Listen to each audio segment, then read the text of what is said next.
Welcome back to the garden. It's still January, it's still a little cold. Birds are tweeting, it's quite nice. Thank you for commenting on my videos, everybody. Nick, William, Amar, 50 Shades of Green, everybody else. I've loved getting your comments and seeing how you've been tackling your gardens and your plots. Today it's quite a simple task. I mean, in the Zen garden you have to keep picking up the leaves, but the rest of the garden could do with a tidy up, and that's pretty much all it is today. It's just a tidy up. Even in the depths of winter, in Kanazawa it was -6 degrees, and you'd have the gardeners out just picking up the leaves, and you can see in amongst the straggly winter chamomile there's quite a lot of leaves. There's leaves from the maple, and it'll make such a difference just to have it tidied up, and it's also one less job to do later on. I have a bit of a puzzle. I don't know the answer to this one, so I don't know if you can help me.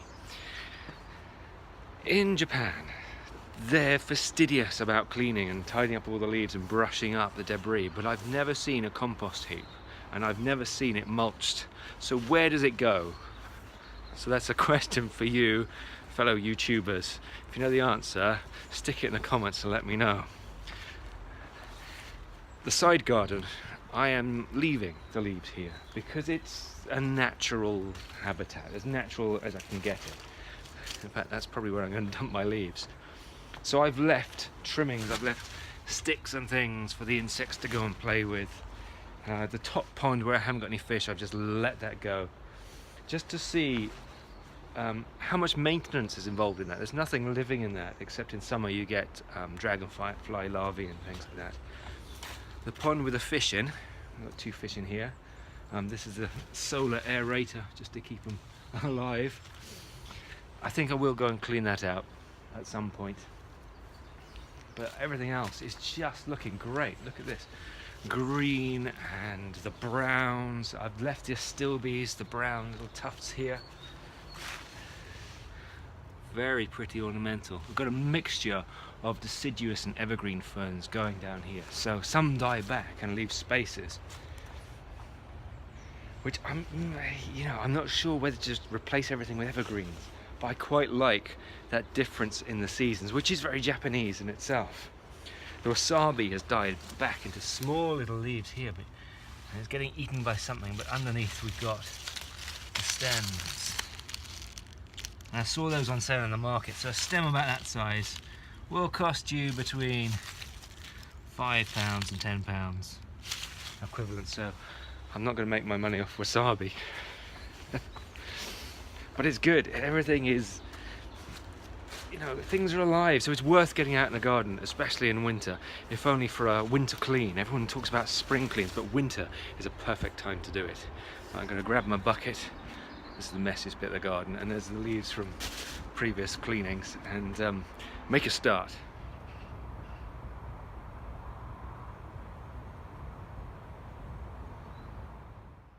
So that's pretty much it. I think I'm just going to trim some of the chamomile by the path, because edging grass, edging chamomile just adds that little finishing touch, which is quite nice.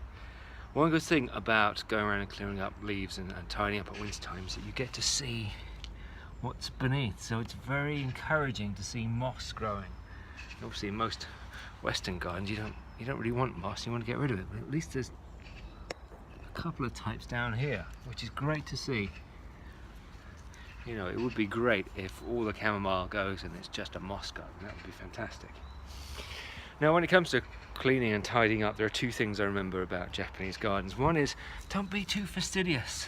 You don't have to pick up every leaf. I was reading in a book, you should employ an old man or a young boy to clean your garden, because they'll always leave some bits a bit untidy. The other one I heard about was this very rich man who employed hundreds of gardeners and the head gardener as well. And he made them clear up everything, tidy everything until it's perfect, and the head gardener would just take a single leaf and just place it somewhere, just to give an indication that, nature is in charge rather than man. But that being said, this man has got some very nice shears, and I'm just going to edge the chamomile, and then there's one more thing left to do, and that's a nice little bonus. Let's clear that out and give it a rake.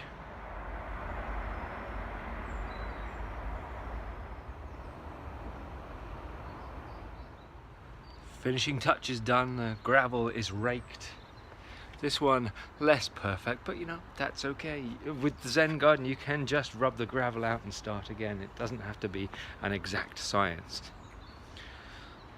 Edged all the way down here, you can see how the chamomile dies back over winter, but this will bush out again quite well, and the grass is definitely greener on this side of the fence compared to our neighbours. Just a little bit of effort, picking up leaves, cleaning around the bases of trunks.